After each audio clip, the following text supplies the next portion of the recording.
నమస్తే కంచల TV speed news కి స్వాగతం.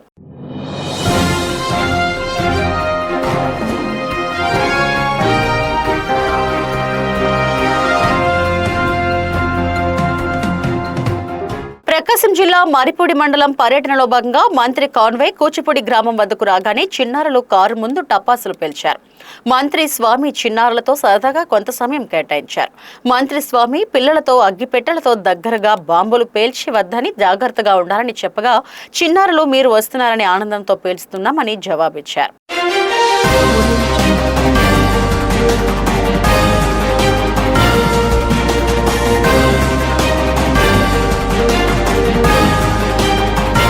ఏఐసీసీ మరియు పీసీసీ అధ్యక్షుల ఆదేశాల మేరకు పల్నాడు జిల్లా కాంగ్రెస్ కమిటీ అధ్యక్షుడు అలెగ్జాండర్ సుధాకర్ ఆధ్వర్యంలో నరసరావుపేటలో కాంగ్రెస్ పార్టీ నాయకులు ఘనంగా విజయోత్సవ ర్యాలీ నిర్వహించారు. నీట్, సిబిఎస్ఈ పరీక్షల క్వశ్చన్ పేపర్ల లీకేజీకి నైతిక బాధ్యత వహిస్తూ కేంద్ర విద్యాశాఖ మంత్రి ధర్మేంద్ర ప్రధాన్ తన పదవికి రాజీనామా చేసిన నేపథ్యంలో ఈ సంబరాలు జరుపుకున్నారు. ఈ సందర్భంగా కాంగ్రెస్ పార్టీ వక్తలు మాట్లాడుతూ ఈ రాజీనామా భారతదేశ విద్యార్థులు, యువత సాధించిన గొప్ప విజయమన్నారు.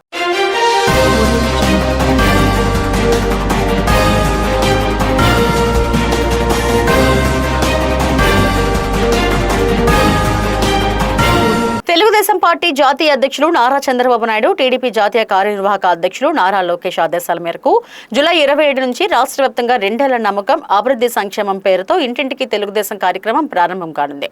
ఈ కార్యక్రమం 45 రోజుల పాటు కొనసాగనుండగా కూటమి ప్రభుత్వం 2 ఏళ్లలో అమలు చేస్తున్న అభివృద్ధి కార్యక్రమాలు, సంక్షేమ పథకాలను ప్రజలకు ఇంటింటికి వెళ్లి వివరించాలని పార్టీ నాయకులు, కార్యకర్తలకు పిలుపునిచ్చారు.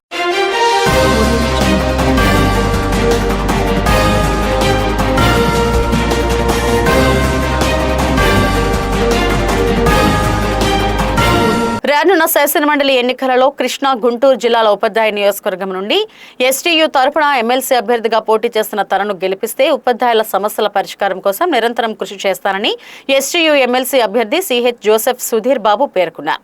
పల్నాడు జిల్లా సత్తెనపల్లి పట్టణంలోని ప్రజ్ఞా కాన్సెప్ట్ స్కూల్ ఆవరణలో జరిగిన ఎస్టీయూ ప్రాంత సమావేశంలో ఆయన ముఖ్య అతిథిగా పాల్గొని ప్రసంగించారు.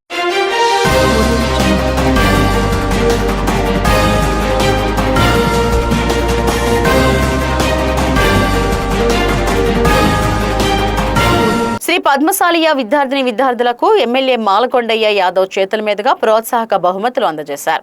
స్థానిక శ్రీ పద్మశాలియ బహుత్తమ సంఘం ఆధ్వర్యంలో శ్రీ మార్కండయ్య విద్యాభివృద్ధి పథకం ద్వారా నోట్బుక్స్ 10వ తరగతిలో ప్రతిభ కనపరిచిన విద్యార్థులకు శాసనసభ్యులు అందజేయడం జరిగింది. ఈ సందర్భంగా ఎమ్మెల్యే మాట్లాడుతూ విద్యార్థుల ప్రతిభను ప్రోత్సహిస్తూ సమాజ అభివృద్ధికి విద్యే ప్రధాన ఆయుధమని పేర్కొన్నారు.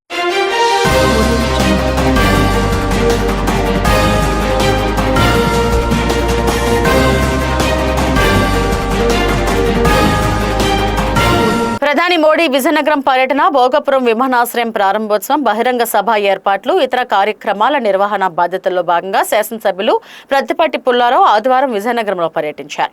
ఆయనతో పాటు టీడీపీ నాయకులు కోటంరెడ్డి గిరిధర్ రెడ్డి ఉన్నారు. ఈ సందర్భంగా స్థానిక శాసనసభ్యురాలు పూసపాటి అదితి విజయలక్ష్మి గజపతిరాజు, మాజీ మంత్రి ప్రత్తిపాటిని ఘనంగా సన్మానించారు. అనంతరం ప్రత్తిపాటి కోటంరెడ్డి గిరిధర్ రెడ్డి, పీవీజీ కుమార్లు విజయనగరం కూటమి శ్రేణులతో సమావేశమై ప్రధాని సభ విజయవంతానికి చేపట్టాల్సిన చర్యలపై చర్చించారు.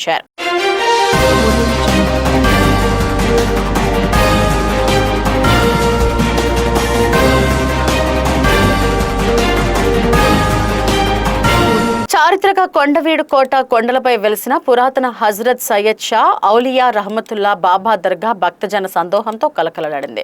కొండపైకి సరైన మార్గం లేక దాదాపు 3 దశాబ్దాలుగా నిలిచిపోయిన ఉరుసు ఉత్సవాలు, ఘాట్ రోడ్ల నిర్మాణంతో మళ్లీ అత్యంత వైభవంగా పునఃప్రారంభం కావడం భక్తుల్లో ఆనందోత్సాహాలను నింపింది. చారిత్రక, ఆధ్యాత్మిక ప్రాధాన్యం ఉన్న ఈ ఉత్సవాలు మత సామరస్యానికి ప్రతీకగా నిలిచాయి.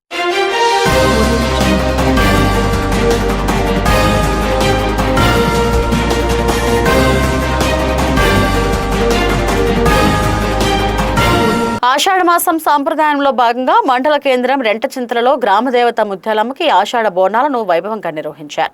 పెద్ద సంఖ్యలో మహిళలు బోనాలను ఎత్తుకుని గ్రామ వీధుల్లో డప్పు చప్పుళ్లు, మేళ తాళాలతో ఊరేగింపుగా ముత్యాలమ్మ గుడికి చేరుకుని అమ్మవారికి మొక్కులు సమర్పించారు.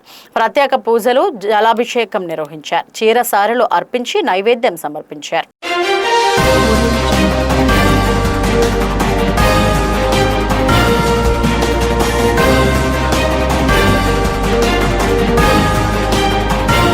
నకరికల్లు మండలం నరసింగపాడు గ్రామంలోని శ్రీ అన్నపూర్ణ సమేత కాశీ విశ్వేశ్వర ఆలయంలో రాహుకేతు ప్రత్యేక పూజలు కన్నుల పండుగ సాగాయి. ఆధ్యాత్మిక వాతావరణంలో జరిగిన ఈ వేడుకకు భక్తులు విశేష సంఖ్యలో తరలివచ్చారు. ఆలయ అర్చకులు పవన్ కుమార్ శర్మ ఆధ్వర్యంలో రాహుకేతు గ్రహాల శాంతి కోసం ప్రత్యేక హోమాలు, అర్చనలు జరిపించారు. ఈ సందర్భంగా భక్తులు స్వామివార్లను దర్శించుకుని తమ కుటుంబాల ఆయురారోగ్యాల సుఖ సంతోషాలు ప్రసాదించాలని మొక్కులు చెల్లించుకున్నారు.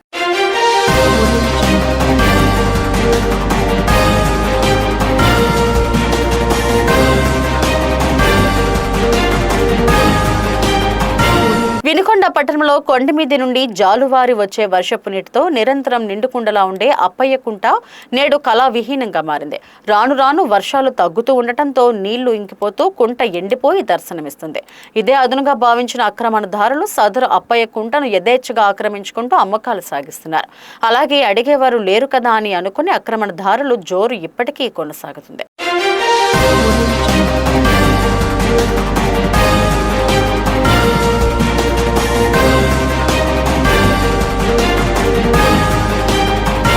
ఇవి ఇప్పటివరకున్న స్పీడ్ నోట్స్ అప్డేట్. నమస్తే.